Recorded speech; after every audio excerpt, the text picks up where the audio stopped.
আমরা যে প্রতিদিন কম্পিউটার ব্যবহার করি এই ম্যাজিক বাক্সটার ভেতরে আসলে কি আছে এটা কিন্তু শুধু একটা বাক্স নয় এর ভেতরে আছে এক বিশাল জটিল জগৎ। চলুন এই পর্বটাতে আমরা কম্পিউটারকে একদম ভেতর থেকে ব্যবচ্ছেদ করে দেখি, এর হার্ডওয়্যার থেকে শুরু করে সফটওয়্যার পর্যন্ত। এই ডিজিটাল বিশ্বের রহস্যটা একটু একটু করে উন্মোচন করা যাক। এই প্রশ্নটা দিয়েই আমাদের আজকের যাত্রাটা শুরু হচ্ছে। মানে যখনই আমরা কিছু একটা ক্লিক করি বা স্ক্রিনে ট্যাপ করি, কম্পিউটারের ভেতরে ঠিক কি হয় বলুন তো? চলুন এই যন্ত্রটার একদম গভীরে ঢুকে এর কার্যপদ্ধতিটা জেনে আসি। তো চলুন পুরো ব্যাপারটা আমরা 5টা সহজ ভাগে ভেঙে দেখি। প্রথমে দেখব হার্ডওয়্যার, মানে যা কিছু ধরা ছোঁয়া যায়। তারপর কম্পিউটারের মস্তিষ্ক বা সিপিইউ, মেমোরি আর স্টোরেজ এবং সফটওয়্যার নিয়ে জানব। আর একদম শেষে কম্পিউটারের বিবর্তনের দারুণ গল্পটা দেখব। চলুন শুরু করা যাক একদম পরিচিত আর বাইরের অংশটা দিয়ে। হার্ডওয়্যার এগুলো হলো কম্পিউটারের সেই সব অংশ যা আমরা চোখে দেখতে পাই, হাতে ছুঁতে পারি। হার্ডওয়্যারের ধারণাটা আসলে খুবই সোজা। কম্পিউটারে যা কিছু আমরা দেখতে পাই, ছুঁতে পারি, যার একটা ওজন আছে, সেটাই হার্ডওয়্যার। মানে মনিটর, কিবোর্ড থেকে শুরু করে ভেতরের একটা ছোট্ট স্ক্রু পর্যন্ত সবই হার্ডওয়্যারের অংশ। হার্ডওয়্যারের মূল কাজটাই হল কম্পিউটারের সাথে আমাদের যোগাযোগ করানো। আমরা ইনপুট ডিভাইস দিয়ে কম্পিউটারকে নানা রকম নির্দেশ দিই, আর কম্পিউটার আউটপুট ডিভাইসের মাধ্যমে আমাদের তার ফলাফলটা জানায়। যেমন ধরুন, আমরা কিবোর্ড দিয়ে লিখি, মাউস দিয়ে কোনো কিছুতে ক্লিক করে নির্দেশ দিই, আবার মাইক্রোফোনে কথা বলি। এই ডিভাইসগুলো সবই আমাদের কথা বা নির্দেশ কম্পিউটারের ভেতরে পাঠায়। আর অন্যদিকে কম্পিউটার যখন তার কাজ শেষ করে ফেলে, তখন সে এই ডিভাইসগুলো ব্যবহার করে। যেমন মনিটরের স্ক্রিনে আমাদের ছবি দেখায়, স্পিকারে শব্দ শোনায়, আর প্রিন্টার দিয়ে কাগজে সবকিছু ছাপিয়ে দেয়। তবে মজার ব্যাপার হলো এখনকার অনেক ডিভাইসই কিন্তু দুটো কাজই একসাথে করে। যেমন ধরুন একটা স্মার্টফোনের টাচ স্ক্রিন, আমরা টাচ করে নির্দেশও দিই, আবার সেই স্ক্রিনেই ফলাফলটাও দেখি। আচ্ছা, এই সব তো গেল বাইরের অংশ। এবার চলুন কম্পিউটারের একদম ভেতরে, মানে এর মস্তিষ্কের কাছে যাওয়া যাক। সেন্ট্রাল প্রসেসিং ইউনিট বা সিপিইউ। সিপিইউ হল কম্পিউটারের আসল ইঞ্জিন বা সিদ্ধান্ত নেওয়ার কেন্দ্র। আমরা যা কিছু করতে বলি, সব নির্দেশ পালন করা, সব হিসাব নিকাশ করা, সব কিছুই সিপিইউ করে। এটাই পুরো সিস্টেমটাকে চালায়। এখন এই সিপিইউর ভেতরেও কিন্তু একটা টিম কাজ করে। দুজন সদস্য আছে। একজন হলো কন্ট্রোল ইউনিট, সে হলো ডিরেক্টর, মানে কোন ডেটা কোথায় যাবে, কে কি করবে, সব সে ঠিক করে দেয়, অনেকটা ট্রাফিক পুলিশের মতো। আর দ্বিতীয়জন হলো অ্যারিথমেটিক লজিক ইউনিট, ও হলো পাকা হিসাবরক্ষক।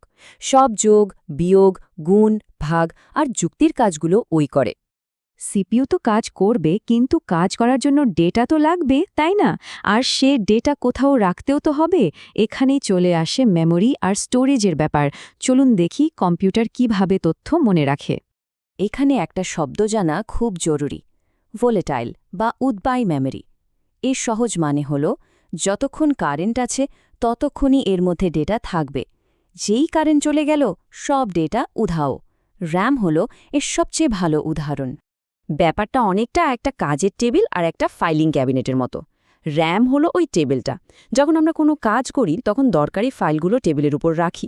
কাজ করতে সুবিধা হয়, খুব দ্রুত করা যায়। কিন্তু কাজ শেষ হলে বা ধরুন ঘর থেকে বেরিয়ে গেলে টেবিলটা তো খালি হয়ে যায়। অন্যদিকে হার্ড ড্রাইভ বা এসএসডি হলো একটা ফাইলিং ক্যাবিনেট, যেখানে আমরা সব ফাইল লম্বা সময়ের জন্য গুছিয়ে রাখি। এটা একটু ধীর, কিন্তু কারেন্ট না থাকলেও সব তথ্য এখানে একদম সুরক্ষিত থাকে। আসলে কম্পিউটার গতি আর খরচের একটা ভারসাম্য রাখার জন্য কয়েক ধরনের মেমোরি ব্যবহার করে। সিপিইউ এর সবচেয়ে কাছে থাকে ক্যাশ মেমোরি। এটা সুপার ফাস্ট, কিন্তু অনেক দামি আর আকারেও ছোট। এরপরেই আসে র্যাম, যেটা বেশ দ্রুত আর আকারেও বড়। আর সব শেষে থাকে হার্ড ড্রাইভ, একদম সস্তা, বিশাল জায়গা, কিন্তু গতি সবচেয়ে কম। আচ্ছা, একটা প্রশ্ন কিন্তু প্রায়ই মাথায় আসে। ধরুন 64 জিবির একটা পেন ড্রাইভ কিনলে পুরো 64 জিবি ব্যবহার করা যায় না কেন? কারণটা হলো ফার্মওয়্যার। এটা এমন এক ধরনের সফটওয়্যার যা হার্ডওয়্যারের ভেতরেই একদম গেঁথে দেওয়া থাকে। এই সফটওয়্যারটাই হার্ডওয়্যারটাকে চালু হতে সাহায্য করে। তো কিছুটা জায়গা এর জন্য সবসময় বরাদ্দ থাকে। এতক্ষণ তো আমরা যা কিছু ধরা ছোঁয়া যায় তা নিয়ে কথা বললাম, কিন্তু সফটওয়্যার ছাড়া এই হার্ডওয়্যারগুলো কিন্তু স্রেফ একটা জড় বস্তু। এই সফটওয়্যারই হলো সেই অদৃশ্য চালক যা হার্ডওয়্যারকে দিয়ে সব কাজ করায়। সফটওয়্যারের পুরো ব্যাপারটা বুঝতে হলে এটাকে একটা পিঠার মতো স্তরে স্তরে ভাবতে হবে। এর একদম নিচের স্তর বা ভিত্তিটা হলো হার্ডওয়্যার, যা নিয়ে আমরা আগেই কথা বলেছি। এই হার্ডওয়্যারের ঠিক ওপরেই থাকে সিস্টেম সফটওয়্যার, মানে উইন্ডোজ বা ম্যাকওএস এর মতো অপারেটিং সিস্টেম। এর কাজ হলো পুরো হার্ডওয়্যারটাকে ম্যানেজ করা আর অ্যাপ্লিকেশনগুলোর সাথে হার্ডওয়্যারের একটা সেতু তৈরি করে দেওয়া। আর একদম ওপরে, যেটার সাথে আমরা সরাসরি কাজ করি, সেটা হলো অ্যাপ্লিকেশন সফটওয়্যার, যেমন আমাদের ব্রাউজার, গেমস বা ওয়ার্ড প্রসেসর। তার মানে ব্যাপারটা খুব সহজ। সিস্টেম সফটওয়্যার কম্পিউটারকে চালায় আর অ্যাপ্লিকেশন সফটওয়্যার ব্যবহার করে আমরা আমাদের নিজেদের কাজ করি। একটা আরেকটাকে ছাড়া একদমই চলতে পারে না। তো আমরা হার্ডওয়্যার আর সফটওয়্যার দুটোই বুঝলাম। চলুন এবার খুব সংক্ষেপে একবার দেখে আসি এই কম্পিউটার জিনিসটা আজকের এই পর্যায়ে কিভাবে এলো। ভাবা যায়, প্রথম কম্পিউটারগুলো ছিল এক একটা ঘরের সমান, ভ্যাকিউম টিউব দিয়ে তৈরি। তারপর এলো ট্রানজিস্টর, কম্পিউটার হয়ে গেল অনেক ছোট আর নির্ভরযোগ্য। এরপর এলো ইন্টিগ্রেটেড সার্কিট বা আইসি, মানে একটা ছোট্ট ছিপের মধ্যে লক্ষ লক্ষ ট্রানজিস্টর। আর ১৯৭১ সালে যখন মাইক্রোপ্রসেসর এলো, অর্থাৎ একটা চিপেই পুরো সিপিইউ, তখন থেকেই পার্সোনাল কম্পিউটার বা পিসির যুগ শুরু হলো। আর এখন তো আমরা পঞ্চম প্রজন্মে আছি, যেখানে আর্টিফিশিয়াল ইন্টেলিজেন্স বা এআই কম্পিউটারকে নিজে থেকে শেখার ক্ষমতা দিচ্ছে।